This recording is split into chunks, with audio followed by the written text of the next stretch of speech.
Good morning everyone, welcome to civil services study practice set number ये 294 है। ये test series ARO के लिए चल रही है। प्रैक्टिस करेंगे इसमें हम हिस्ट्री के प्रश्नों पर। ठीक है, हिस्ट्री है मॉडर्न हिस्ट्री, और इसमें जो सारे के सारे क्वेश्चन होंगे वो होंगे PYQ यानी प्रीवियस ईयर क्वेश्चंस जो पहले एग्जाम में पूछे गए। बाकी ये नंबर है, इस पर कॉल या व्हाट्सअप करके आप फुल टेस्ट PDF सीरीज प्राप्त कर सकते हो। ARO की पहला प्रश्न है, गांधी जी द्वारा शुरू किया गया एक साप्ताहिक पत्र हरिजन का प्रथम अंक 11 फरवरी 1933 को निम्नलिखित में से कहां से प्रकाशित किया गया? बंबई से, अहमदाबाद से, बनारस या पूना से? हरिजन का प्रथम अंक प्रकाशित किया गया था पूना से। ठीक है, उस समय का पूना और वर्तमान का पुणे महाराष्ट्र में पड़ता है, और गांधी जी इस समय थे जेल में, यरावादा जेल में। गांधी जी द्वारा शुरू किया गया एक साप्ताहिक पत्र हरिजन का प्रथम अंक 11 फरवरी 1933 को पूना से प्रकाशित किया गया। इसके प्रकाशन के समय महात्मा गांधी जो थे वो पुणे की यरावादा जेल में थे, और इसके संपादक थे RV शास्त्री। क्वेश्चन नंबर 2 पर आ जाइए। मराठी पाक्षिक एक बहिष्कृत भारत निम्नलिखित में से किसने प्रारंभ किया था इसको? BD सावरकर, भीमराव अंबेडकर, बाल गंगाधर तिलक, गोपाल कृष्ण गोखले। बहिष्कृत भारत मराठी पाक्षिक, किसने इसका प्रकाशन किया था? इसका प्रकाशन किया था डॉक्टर अंबेडकर ने। तो बी है इसका आंसर। देखिए, 20 जुलाई 1924 को भीमराव अंबेडकर ने बंबई में एक संस्था बहिष्कृत हितकरणी सभा बनाई, जिसका उद्देश्य अस्पृश्य लोगों की नैतिक तथा भौतिक उन्नति करना था। सर चिमन लाल हरिलाल सित्तरवाड़ इसके पहले अध्यक्ष बनाए गए, ये नाम याद रखिएगा। और प्रबंधन समिति के अध्यक्ष थे डॉक्टर अंबेडकर। और भीमराव अंबेडकर ने 3 अप्रैल 1927 को बंबई से मराठी पाक्षिक बहिष्कृत भारत आरंभ किया, और कई बार एग्जाम में पूछा गया है। ये नंबर इस पर कॉल या व्हाट्सएप करके आप फुल टेस्ट से सीरीज प्राप्त कर सकते हैं ARO की। तीसरा प्रश्न है, अंग्रेजी पत्र इंडिपेंडेंट जुड़ा था किससे? मोतीलाल नेहरू से, जवाहरलाल नेहरू से, CR दास से, महात्मा गांधी से। इंडिपेंडेंट जुड़ा था मोतीलाल नेहरू से, डी है इसका आंसर। देखिए, भारत के लिए सुशासन की मांग करते हुए मोतीलाल नेहरू ने अंग्रेजी पत्र इंडिपेंडेंट प्रारंभ किया था। नील आंदोलन का जमकर समर्थन करने वाले हिंदू पेट्रियाट के संपादक थे कौन? हिंदू पेट्रियाट के संपादक थे Harish Chandra Mukherjee, option number B. Hindu patriot के संपादक हरीश चंद्र मुखर्जी ने नील आंदोलन पर काफी काम किया। हिंदू पेट्रियाट के पहले 2 वर्षों में गिरीश चंद्र घोष संपादक थे। देखिए, 1855 में हरीश चंद्र मुखर्जी इसके संपादक हो गए। वह निर्भीकता से बागान मालिकों के अत्याचारों की पोल खोलने तथा सताए हुए किसानों की सहायता में लगे। और 1861 में क्रिस्टोदास इसके संपादक बने। ब्रिटिश शासक के प्रशंसक थे वो, और ब्रिटिश उदारवाद का प्रतिपादन करते थे। उनके प्रभाव से हिंदू पैट्रियाट उच्च मध्यवर्गीय बंगाली जमींदारों के हितों का प्रतिनिधित्व करता था।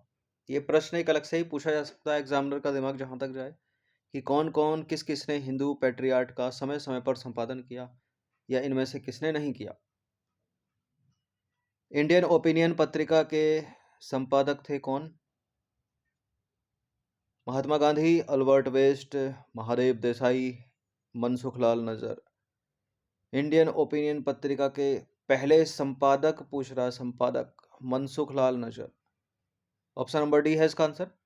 इंडियन ओपिनियन महात्मा गांधी द्वारा दक्षिण अफ्रीका से वर्ष 1903 में प्रारंभ की गई पत्रिका थी, जिसके पहले संपादक मनसुखलाल नजर थे।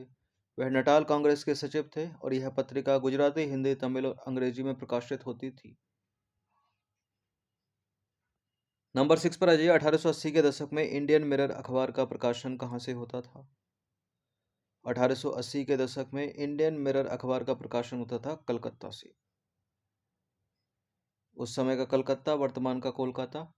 इंडियन मिरर अखबार का प्रकाशन कलकत्ता यानी बंगाल से होता था। इंडियन मिरर की स्थापना का श्रेय देवेंद्र नाथ टैगोर और मनमोहन घोष को है। और समय क्या? 1861। नंबर 7 पर आ जाइए। निम्नलिखित में से किस समाचार पत्र या पत्रिका से महात्मा गांधी संबंधित नहीं थे, पूछ रहा है। Yugantar, Navajivan, young India, Indian opinion. Indian opinion से जुड़े थे, यंग इंडिया से जुड़े थे, नवजीवन से जुड़े थे, युगांतर से नहीं। युगांतर समाचार पत्र का संपादन किया था भूपेंद्र नाथ दत्त तथा वारिंद्र कुमार घोष ने। क्वेश्चन नंबर 8 है, नीचे स्वाधीनता संग्रामियों तथा उनके द्वारा प्रारंभ समाचार पत्रों के नाम दिए जा रहे हैं। इनमें से कौन सा जोड़ा सही सम्मिलित नहीं है। Maulana Abul Kalam Azad, Al Hilal, Lokmanya Tilak Kesari, Jawaharlal Nehru national herald, Mahatma Gandhi the pioneer. कौन सा मिसमैच है। अबुल कलाम आजाद, अल हिलाल ठीक है, लोकमान्य तिलक केसरी सभी को पता होगा, जवाहरलाल नेहरू नेशनल हेराल्ड, और महात्मा गांधी है पायनियर। देखिए सी वाला जो है वो भी करेक्ट है, जो डी वाला है वो इनकरेक्ट है, क्योंकि द पायनियर समाचार पत्र का प्रारंभ 1865 में इलाहाबाद से जॉर्ज एलन ने किया था। महात्मा गांधी द्वारा प्रारंभ किया गया समाचार पत्र इंडियन ओपिनियन, हरिजन, यंग इंडिया और नवजीवन थे, याद रखिए, बहुत पूछेगा एग्जाम में। क्वेश्चन नंबर 9 पर आ जाइए। निम्नलिखित में से कौन सा एक जर्नल अबुल कलाम आजाद द्वारा प्रकाशित है। प्रकाशित है अल हिलाल, option number A. Abul Kalam आजाद ने वर्ष 1912 में उर्दू साप्ताहिक अल हिलाल का प्रकाशन प्रारंभ किया और वर्ष 1914 में अल हिलाल पर प्रेस एक्ट के तहत प्रतिबंध लगा दिया गया। 10 रोजा पत्रिका राष्ट्रीय आंदोलन के दौरान निम्नलिखित में से किसने प्रारंभ की थी। ये की थी अब्दुल गफ्फार खां, ऑप्शन नंबर बी। देखिए अब्दुल गफ्फार खां ने 10 रोजा पत्रिका निकाली थी। अब्दुल गफ्फार खां या खान कहीं लिखा है। इनको बच्चा खान और बादशाह खान के नाम से भी जाना जाता है और सम्मानित किया जाता है इनको फ़क्र अफ़गान के नाम से। और अब्दुल गफ्फार खान ने 1929 में खुदाई खिदमतगार, ये इंपॉर्टेंट है, और उपनिवेश अहिंसक प्रतिरोध आंदोलन की स्थापना की थी। क्वेश्चन नंबर 11 है, भारतीय राष्ट्रवाद का पैगंबर निम्नलिखित में से किसे माना जाता है। ये तो कई बार सीरीज में आया है। भारतीय राष्ट्रवाद का पैगंबर राजा Ram Mohan Roy, option number A. भारतीय राष्ट्रवाद का पैगंबर राजा राम मोहन राय को माना जाता है, ऑप्शन नंबर ए है। देखिए 12वां प्रश्न है, नव बौद्धवाद के प्रतिपादक निम्नलिखित में से कौन है। Swami Vivekananda, Rabindranath Tagore, doctor Ambedkar, S Radhakrishnan. नव बौद्धवाद के प्रतिपादक हैं डॉक्टर भीमराव अंबेडकर, सी। डॉक्टर भीमराव अंबेडकर द्वारा प्रारंभ दलित बौद्ध आंदोलन को नव बौद्धवाद के नाम से जाना जाता है। इसके तहत बौद्ध धर्म की पुनः व्याख्या करते हुए नवयान नामक नए बौद्ध धर्म की स्थापना भी की गई। इंडियन नेशनल कांग्रेस, भारतीय राष्ट्रीय कांग्रेस के दूसरे अधिवेशन की अध्यक्षता निम्नलिखित में से किसने की थी। ये इंडियन नेशनल कांग्रेस के पहले, दूसरे, तीसरे और चौथे अधिवेशन की अध्यक्षता किसने की, कहाँ की, ये बड़ा इंपॉर्टेंट है, तो बंटी को याद रखिएगा। बनर्जी, नौरोजी, तैयब जी, यूले, ठीक है।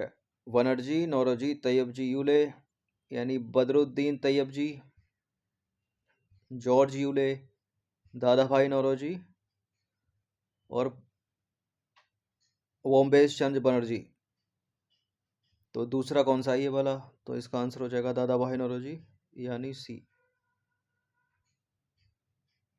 कांग्रेस के दूसरे अधिवेशन की अध्यक्षता कलकत्ता में 1886 में और दादा भाई नौरोजी ने, ठीक है। ईयर भी याद रखिएगा, 1885, दूसरा 86, तीसरा 87, पहले मुस्लिम अध्यक्ष बदरुद्दीन तैयब जी और चौथा 88। ये चार तो याद ही रखिए।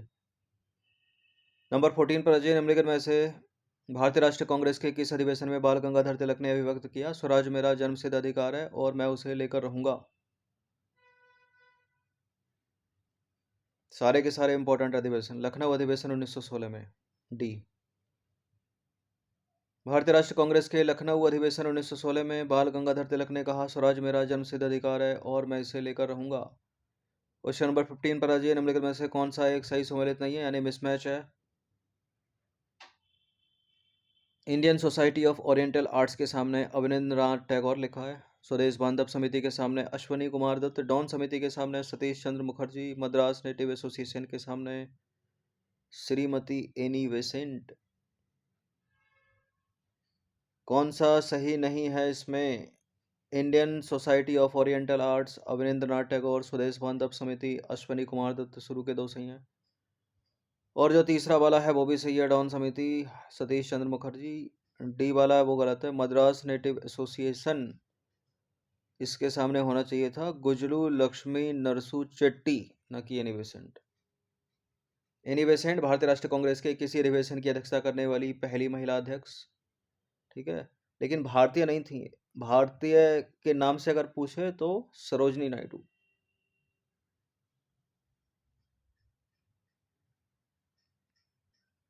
क्वेश्चन नंबर 16 दो स्टेटमेंट वाला, ये कथन कारण वाला सवाल होता है। कथन क्या कहता है? 1905 के बनारस अधिवेशन की अध्यक्षता करते हुए गोपाल कृष्ण गोखले ने स्वदेश एवं बहिष्कार आंदोलन का विरोध किया, क्योंकि 1906 में कांग्रेस के कलकत्ता अधिवेशन की अध्यक्षता करते हुए पहली बार दादा भाई नौरोजी ने कांग्रेस के मंच से स्वराज की मांग प्रस्तुत की। देखिए, इन दो बातों को पढ़कर लग रहा है दोनों बातें कुछ और कर रही हैं, पहली कुछ और करी है, दूसरी कुछ और करी है, तो ये दोनों व्याख्या तो कर नहीं सकते एक दूसरे की। अब ये देखना है कि सही भी है कोई इसमें। एक तो सही होगा पक्का, क्योंकि ऑप्शंस आंसर जो दिए जाते हैं वो कुछ इस तरह से दिए जाते हैं। कथन कारण दोनों सही है, व्याख्या कर रहा है, कथन कारण दोनों सही है, व्याख्या नहीं कर रहा है। कोई एक सही गलत है तो सी या डी में से आंसर किया जाता है, तो पहला गलत है इसमें, क्योंकि समर्थन किया था गोपाल कृष्ण गोखले ने। विरोध क्यों करेंगे वो? 1906 के कांग्रेस के कलकत्ता अधिवेशन की अध्यक्षता करते हुए पहली बार दादा भाई नौरोजी ने कांग्रेस के मंच से स्वराज की मांग की थी। यह दूसरा वाला स्टेटमेंट सही है। अगर समर्थन हो जाता तो दोनों के दोनों सही हो जाते, लेकिन व्याख्या नहीं कर रहे हैं क्योंकि अलग अलग बातें कर रहे हैं दोनों के दोनों स्टेटमेंट। 1905 के बनारस अधिवेशन की अध्यक्षता करते हुए गोपाल कृष्ण गोखले ने स्वदेश एवं बहिष्कार आंदोलन का समर्थन किया था, विरोध नहीं किया था, तो पहला वाला गलत है, दूसरा वाला सही है। क्वेश्चन नंबर 17 पर आ जाइए। बाल गंगाधर तिलक ने अप्रैल 1916 में होम रूल लीग के गठन की घोषणा की, जिसका अध्यक्ष डैश तथा सचिव डैश को बनाया गया। बाल गंगाधर तिलक ने अप्रैल 1916 में होम रूल लीग के गठन की घोषणा की, जिसका अध्यक्ष जोसेफ बैप्टिस्टा और सचिव बनाया गया था एनसी केलकर को। इस तरह के प्रश्न भी एग्जाम में पूछे जा सकते हैं, जो फिल इन द ब्लैंक्स करके दिखाई देंगे। बी है इसका आंसर। देखिए, बाल गंगाधर तिलक ने 28 अप्रैल 1916 को बेलगांव में हुए प्रांतीय सम्मेलन में होम रूल लीग के गठन की घोषणा की। इसके पहले अध्यक्ष जोसेफ बैप्टिस्टा और सचिव थे एनसी केलकर, तो भी करेक्ट है। क्वेश्चन नंबर 18 है। 1888 के भारतीय राष्ट्रीय कांग्रेस के अधिवेशन की निम्नलिखित में से कौन सी मांग नहीं थी? नमक कर में कमी करो, शिक्षा खर्च में वृद्धि करो, संविधान निर्माण पर बल दो, भारत को पूर्ण स्वतंत्रता। ये समय बहुत पहला है, 1947 से तुलना की जाए तो बहुत पहला है। 1942 के भारत छोड़ो आंदोलन से ही पहला है, ठीक है। भारत छोड़ो की बात 1942 में हो रही है, इस समय तो 1888 का है। तो इस समय कोई भारत को पूर्ण स्वतंत्रता की मांग, तो बेसिक चीज़ों की ज़रूरत होगी इस समय तो नमक कर में कमी थी इसमें, शिक्षा खर्च को बढ़ाओ, संविधान निर्माण पर बल दो, भारत को पूर्ण स्वतंत्रता इसमें नहीं थी, डी नहीं है इसमें। इलाहाबाद अधिवेशन 1888 की अध्यक्षता की थी किसने? जॉर्ज यूले ने, ठीक है। यानी चौथा अधिवेशन है 1885 से अगर बात करें तो 85 में पहला, दूसरा 86, तीसरा 87, चौथा 88, जिसमें कांग्रेस की मुख्य मांग क्या थी? नमक कर में कमी करो, शिक्षा खर्च को बढ़ाओ और संविधान निर्माण पर भी इसमें बल दिया गया। क्वेश्चन नंबर 19 पर अजय निम्नलिखित कथनों पर विचार करेंगे। दो कथन है, कौन सा सही होगा इसमें? लाहौर अधिवेशन 1929 के अध्यक्ष जवाहरलाल नेहरू थे। इस अधिवेशन में भारत की पूर्ण स्वतंत्रता का लक्ष्य पारित किया गया। बहुत बार एग्जाम में पूछा गया है, यहाँ पर स्टेटमेंट बनाकर ये पूछ लिया गया है। बिल्कुल, 1929 का लाहौर अधिवेशन, अध्यक्षता जवाहरलाल नेहरू ने, पूर्ण स्वाधीनता या स्वराज की मांग की गई थी। सी करेक्ट है इसका आंसर, तो दोनों के दोनों सही है। यह है क्वेश्चन नंबर 20, अंतिम प्रश्न है। निम्नलिखित कथनों पर विचार करेंगे। दो कथन है यहाँ पर। 1896 में कलकत्ता अधिवेशन में रहीमतुल्ला सयानी की अध्यक्षता में पहली बार बंकिम चंद्र चटर्जी द्वारा वंदे मातरम गाया गया। 1913 के कराची अधिवेशन में पहली बार जनगण मन गाया गया। देखिए, 1911 के कराची अधिवेशन में 1911 के अधिवेशन में पहली बार जनगण मन गाया गया था, ना कि 1913 के। गलत है दूसरा वाला स्टेटमेंट, केवल पहला वाला सही है। तो 1911 में भारतीय राष्ट्रीय कांग्रेस के कलकत्ता अधिवेशन में न कि कराची अधिवेशन में 1913 के 1911 के कलकत्ता अधिवेशन में पहली बार जनगण मन गाया गया था और इसे रविन्द्रनाथ टैगोर ने लिखा था। और राष्ट्रगान को पूरा गाने में कितना समय लगता है? 52 सेकंड का समय लगता है। तो दूसरा वाला स्टेटमेंट हो गया गलत और पहला वाला स्टेटमेंट हो गया सही। पहला वाला स्टेटमेंट एक बार और दोहरा लेते हैं। 1896 में कलकत्ता अधिवेशन में रहीमतुल्लाह सैनी की अध्यक्षता में पहली बार बंकिम चंद्र चटर्जी द्वारा वंदे मातरम गाया गया। तो 20 PYQ था ये, इनकी प्रैक्टिस कर लीजिएगा, एग्जाम में बहुत पुनरावृत्ति होती है इनकी। धन्यवाद।